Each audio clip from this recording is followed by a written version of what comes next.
線の大阪終点、大阪に到着です。車にお忘れ物をございませんようご注意ください。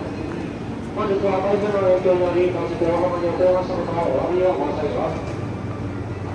3番には停車中の列車は、この後、乗り降りとして車窓に引き上げています。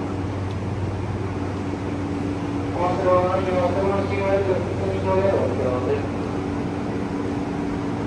ご乗車ありがとうございました。終点の大阪です。